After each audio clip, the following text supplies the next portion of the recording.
ಭಾಷಣ ಆರೋಪ ಸಿಟಿ ರವಿ ವಿರುದ್ಧ ಎಫ್ಐಆರ್ ದಾಖಲಾಗಿದೆ. ಮದ್ದೂರು ಪೊಲೀಸರ ನಡೆಗೆ ಕೇಸರಿ ನಾಯಕರು ಸಿಡಿದೆದ್ದಿದ್ದಾರೆ. ಇತ್ತ ಕಾಂಗ್ರೆಸ್ ನಾಯಕರು ಕೂಡ ಪೊಲೀಸರ ನಡೆಯನ್ನ ಸಮರ್ಥಿಸಿಕೊಂಡಿದ್ದಾರೆ. ಒಂದು ಕಡೆ ಕಾಂಗ್ರೆಸ್ ನಾಯಕರು ಸಮರ್ಥಿಸಿಕೊಂಡ್ರೆ ಮತ್ತೊಂದು ಕಡೆ ಕೇಸರಿ ನಾಯಕರು ಸಿಡಿದೆದ್ದಿದ್ದಾರೆ.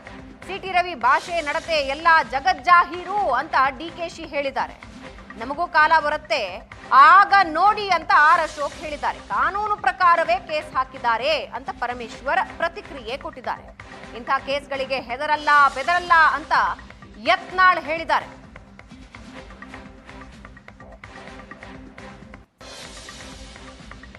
ನನಗೆ ಗೊತ್ತಿಲ್ಲ ಅವ್ರದ್ದು ಅದು ಪದ್ಧತಿ, ಅದು ಪದ್ಧತಿ, ಅವ್ರದ್ದು ಸಂಸ್ಕೃತಿ, ಇದೆಲ್ಲ ಗೊತ್ತಿಲ್ಲ ನನಗೆ. ಬಟ್ ಅದೇನು ನಾನು ತಿಳ್ಕೊಳ್ತೀನಿ, ನನಗೆ ಗೊತ್ತಿಲ್ಲ. ಬಟ್ ಅವ್ರ ಮಾತು, ಅವ್ರ ಭಾಷೆ, ಅವರ ನಡತೆ ಎಲ್ಲ ಇದು ಜನಜಾಗೃತಿ ಆಗಿದೆ. ಸಿಟಿ ರವಿ ಅವರು ಆ ಥರ ಉದ್ರೇಕಕಾರಿ ಭಾಷಣ ಏನು ಮಾಡಿಲ್ಲ. ಇದಕ್ಕಿಂತ ಕೆಟ್ಟದಾಗಿ ಕಾಂಗ್ರೆಸ್ ಅವರು ಭಾಳ ಸರಿ ಮಾತಾಡಿದ್ದಾರೆ. ಪಾಕಿಸ್ತಾನ ಜಿಂದಾಬಾದ್ ಅಂದ್ರಲ್ಲ, ಏನು ಮಾಡಿದ್ದೀರ ಅವ್ರ ಮೇಲೆಲ್ಲ? ವಿಧಾನಸೌಧದಲ್ಲಿ ಅಂದರು. ಅದಕ್ಕಿಂತ ಅಪರಾಧನಾ? ಸಿಟಿ ರವಿ ಏನಾದರೂ ಪಾಕಿಸ್ತಾನ ಜಿಂದಾಬಾದ್ ಅಂದಿದ್ದೀರಾ? ದೇಶದ್ರೋಹಿ ಚಟುವಟಿಕೆ ಮಾಡಿದಾರಾ? ಹೇಳಿ. ಇವರೇನು ಶಾಶ್ವತವಾಗಿರ್ತಾರ? 2 ವರ್ಷ ಅಷ್ಟೇ. ಆಮೇಲೆ ನಿಮ್ಗೆ ಇದೇ ಥರ ತಿರುಗುಮಾಣ ಆಗ್ತೈತೆ ಅನ್ನೋದು ಎಚ್ಚರಿಕೆಯನ್ನು ಕೊಡ್ತಾ ಇದ್ದೀನಿ. ಇದರ ಅಪ್ಪ ಅನ್ನೋ ಕೇಸ್ಗಳನ್ನು ಹುಡುಕಿ ಹಾಕುವಂಥ ಶಕ್ತಿ BJPಗಿದೆ. ಕೇಂದ್ರದಲ್ಲೂ ಇರ್ತೀರಿ, ಮುಂದೆ ರಾಜ್ಯದಲ್ಲೂ ಬರ್ತೀರಿ. ನಾವು ಅವಾಗ ನಿಮ್ಮ ಕತೆ ಏನಾಗ್ಬೋದು ಅಂತ ಯೋಚನೆ ಮಾಡಿ. ಅವತ್ತು BJP ಹತ್ರ ಬಂದು ಬೆಗ್ ಮಾಡಬೇಕು ನೀವು. ಆ ಥರದ ಪರಿಸ್ಥಿತಿ ನಿಮಗೆ ಬಂದೇ ಬರುತ್ತೆ. ಈ ಎಚ್ಚರಿಕೆಯನ್ನು ಕೊಡ್ತಾ ಇದ್ದೀನಿ. ಅವರೇನೋ ದ್ವೇಷ ಭಾಷಣ ಮಾಡಿದ್ದಾರೆ ಅಂತ ಹೇಳಿ ಅವರು FIR ಮಾಡಿದ್ದಾರೆ. ಅದು ಮುಂದೆ ಏನು ಕ್ರಮ ತಗೋಬೇಕು ಅವ್ರು ತಗೊಳ್ತಾರೆ. ಶಾಂತಿಯಿಂದ ಇದೆ. ಈಗ ಅಲ್ಲಿ ಏನೋ ನಾವು ಅರೆಸ್ಟ್ ಮಾಡಿದ್ರು, ಅವ್ರ ಮೇಲೆಲ್ಲ ಕ್ರಮ ತಗೊಂಡಿದ್ದಾರೆ. ಈಗಾಗಲೇ ಕೇಸಸ್ ಬುಕ್ ಆಗಿದೆ. ಮತ್ತೆ ನೆಕ್ಸ್ಟ್ ಡೇ ಏನು ಈ ಪ್ರೊಟೆಸ್ಟ್ನಲ್ಲಿ ಮಾಡಿದಂಥವ್ರು ಅವ್ರೇನೇನು ಮಾಡಿದ್ರು ಅದೆಲ್ಲ ಕೂಡ ಕ್ಯಾಪ್ಚರ್ ಮಾಡಿದ್ದಾರೆ ವಿಡಿಯೋಗ್ರಾಫ್ಸ್. ಅದರಲ್ಲಿ ಕೂಡ ಅವ್ರು ಯಾರ್ಯಾರು ಇನಿಷಿಯೇಟ್ ಮಾಡಿದ್ರು, ಪ್ರಚೋದನೆ ಮಾಡಿದ್ರು, ಅವ್ರ ಮೇಲೆಲ್ಲ ಕ್ರಮ ತಗೊಳ್ಳುವಂಥದ್ದು ಮಾಡ್ತಾ ಇದ್ದಾರೆ. ಒಟ್ಟಲ್ಲಿ ಈಗ ಪೀಸ್ಫುಲ್ ಆಗಿದೆ. ಈಗ ನನ್ನ ಮೇಲೂ ಸುಮಾರು 70 ಕೇಸ್ಗಳನ್ನು ದಾಖಲೆ ಮಾಡಿದ್ದಾರೆ ಕರ್ನಾಟಕ ಸರ್ಕಾರ. ಅಂದ್ರೆ ಹಿಂದೂಗಳ ಕೂಗನ್ನ ಮುಗಿಸಬೇಕು, ಯಾರೂ ಹಿಂದೂಗಳ ಪರವಾಗಿ ಮಾತಾಡಬಾರ್ದು ಅನ್ನೋಂಥದ್ದು ಏನು ಕರ್ನಾಟಕದಲ್ಲಿ ನಡೆದಿದೆ.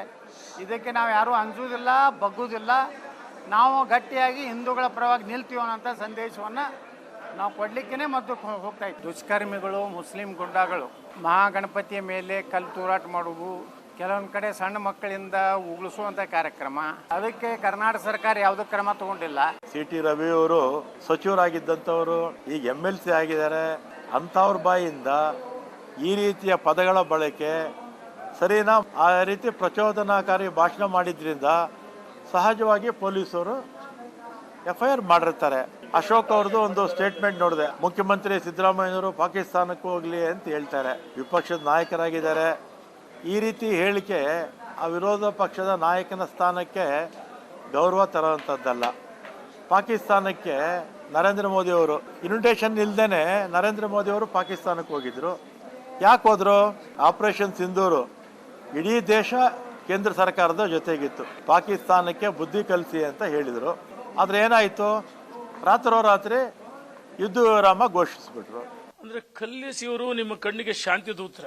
ನಾವು ಪಾಕಿಸ್ತಾನಕ್ಕೆ ಹೋಗಿ ಭಾರತ್ ಮಾತಾ ಕಿ ಜೈ ಅಂದ್ರೆ ಸುಮ್ಮನೆ ಬಿಡ್ತಾರ?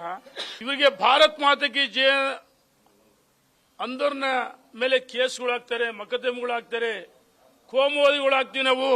ಇವರು ಪಾಕಿಸ್ತಾನ್ ಜಿಂದಾಬಾದ್ ಅಂದ್ರೆ ಅವರು ಶಾಂತಿ ಪ್ರಿಯರು, ಅವರು ಇವರ ಬ್ರದರ್ಸ್ ಶಾಂತಿ ದೂತರು. ನಾವು ರಾಜಕಾರಣದಲ್ಲಿ, ಧರ್ಮದಲ್ಲಿ ರಾಜಕಾರಣ ಬೆರೆಸಲ್ಲ.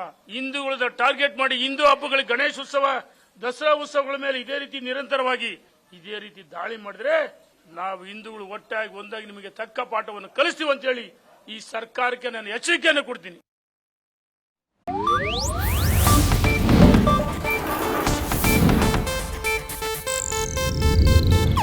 ಇದು ಏಷ್ಯಾನೆಟ್ ನ್ಯೂಸ್ ನೆಟ್ವರ್ಕ್ ಪ್ರಸ್ತುತಿ.